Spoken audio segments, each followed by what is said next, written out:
Batu Andesit, penjaga candi yang suka curhat halo. Kenalin, aku Batu Andesit, batu legendaris yang sering dibilang batu pekerja keras tanpa tanda jasa. Sejak zaman kerajaan sampai zaman wifi lemot, aku tetap setia jadi bahan bangunan.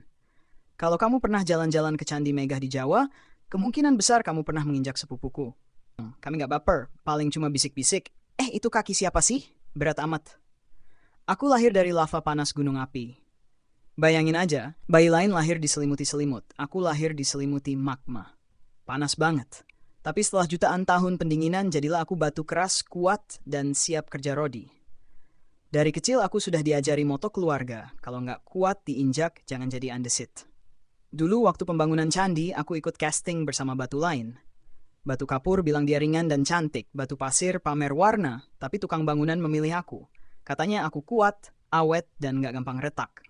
Sejak itu aku langsung sombong. Jalan kemana-mana bilang, maaf ya, aku batu premium. Proses jadi candi itu nggak gampang. Aku diangkat, dipahat, disusun, lalu dipindah lagi. Capek? Banget. Pernah suatu hari aku bisik ke batu sebelah, bro, nanti kalau jadi candi kita dapat gaji nggak? Batu sebelah jawab, dapat gaji pahala sejarah. Ya sudahlah, takdir batu memang keras, sama kayak mantan yang bilang kita temenan aja. Akhirnya aku resmi jadi bagian candi. Awalnya bangga, tapi lama-lama sadar hidupku berubah. Setiap hari ada turis datang, fotong, bahkan ada yang peluk. Pernah ada anak kecil bilang, batu ini dingin ya, kayak hati kakak kelas. Aku cuma bisa diam. Mau protes juga nggak punya mulut, yang ada malah jadi meme sejarah. Yang paling lucu adalah turis sok tahu, ada yang berdiri depanku sambil ngomong, batu ini pasti ditempel pakai semen modern.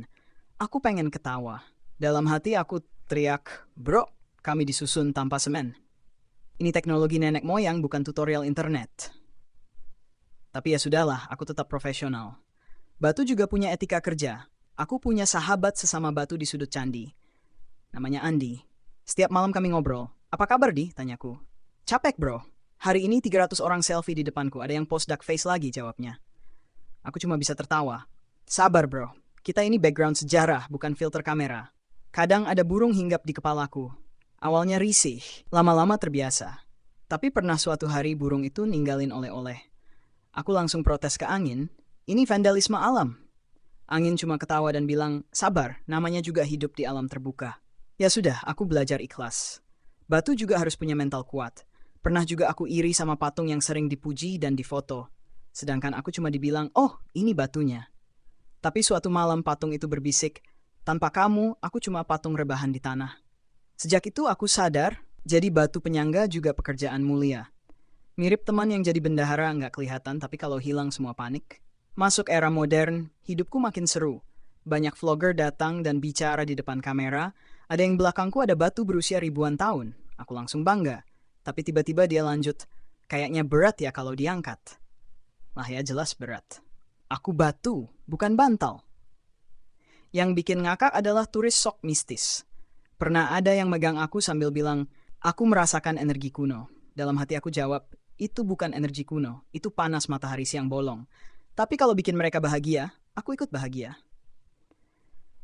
Batu juga punya empati, walau mukanya datar. Walau hidupku terlihat diam, sebenarnya aku saksi ribuan cerita. Dari kerajaan, penjajahan, sampai turis yang kehabisan baterai ponsel. Aku pernah lihat pasangan lamaran, keluarga liburan, sampai anak sekolah yang pura-pura dengerin guru. Semua cerita itu nempel di ingatanku, kayak lumut yang susah dibersihkan. Suatu malam aku merenung. Apa arti hidup batu andesit? Lalu angin gunung berbisik lembut, kamu kuat, kamu tahan lama, dan kamu jadi bagian sejarah. Aku tersenyum, walau nggak kelihatan. Aku sadar hidupku mungkin nggak bisa jalan-jalan, tapi aku bikin jutaan orang datang berjalan ke tempatku. Jadi kalau suatu hari kamu ke candi dan lihat batu andesit, coba sapa pelan. Siapa tahu itu aku. Jangan lupa juga injak dengan sopan. Soalnya walau aku kuat, aku tetap punya perasaan. Terutama kalau diinjak sambil lompat-lompat kayak uji ketahanan jembatan. Akhir kata, aku batu andesit. Batu sederhana dengan kisah luar biasa. Dari lava panas sampai jadi legenda wisata. Pesanku cuma satu, kalau hidup terasa berat, ingat aku. Batu aja bisa bertahan ribuan tahun, masa kamu kalah sama tugas sekolah atau sinyal putus? Tetap kuat, tetap santai, dan kalau capek, ya duduk aja.